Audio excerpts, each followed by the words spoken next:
రామలక్ష్మి విషయంలో జరిగిన అసలైన పెద్ద ట్విస్ట్ అంటే ఇదే. అసలు రామలక్ష్మి ఊహించని, తనకి ఇష్టం లేని ట్విస్ట్ అంటే ఇదే అని చెప్పవచ్చు. రామలక్ష్మి ఫణీంద్ర గారికి నేనిక్కడ మీ మనవరాలుగా ఉండను అని గురువుగారి దగ్గరికి వెళ్తుంది. అయితే అక్కడే ఒక షాకింగ్ నిజం తెలుసుకుంటుంది. సీతాకాంత్ చనిపోలేదు, బ్రతికే ఉన్నాడు అనే నిజం తెలుసుకుంటుంది. ఆ ఒక్క మాట రామలక్ష్మికి ఊపిరి తీస్తుందనమాట. వెంటనే మా ఆయన్ని నేను చూడాలని వెళ్ళిపోతూ ఉంటే, ఆగమ్మా!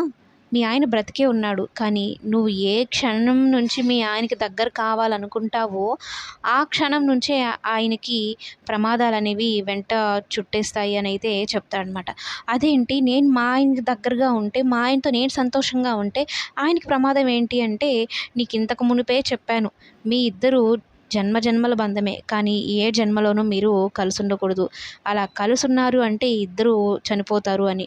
ఇప్పుడు నీ ఎడబాటే ఆయనకి ప్రమాదం లేకుండా చేస్తుంది అనైతే చెప్తాడనమాట.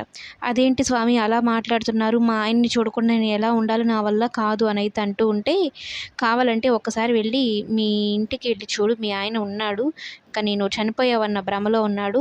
ఆ భ్రమనే ఆయనకి మిగిల్చి నువ్వు దూరంగా ఉంటే తప్ప, లేదంటే సీతాకాంత్‌కి ప్రమాదం ఖచ్చితంగా జరుగుతుంది అని చెప్పడంతో, ఆయన బాగుండడమే నాకు కావాలి. ఆయనకు దూరంగా ఉండడానికి నేను ఎంత పెద్ద త్యాగమైనా చేస్తాను.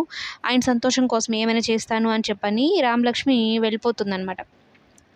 అయితే బాగా ఆలోచిస్తుంది. ఏం చేయాలి? ఏంటి? ఇలా చెప్తున్నాడేంటి?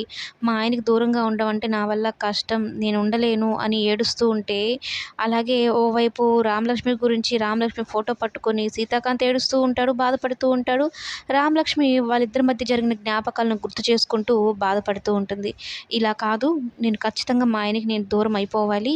అసలు ఆయన జీవితంలోనూ నేను ఉండకూడదు అనుకోని వెళ్తుందనమాట. కానీ ముసలి వాళ్ళిద్దరికి ఒక మాట చెప్పేసి వెళ్ళిపోదాము.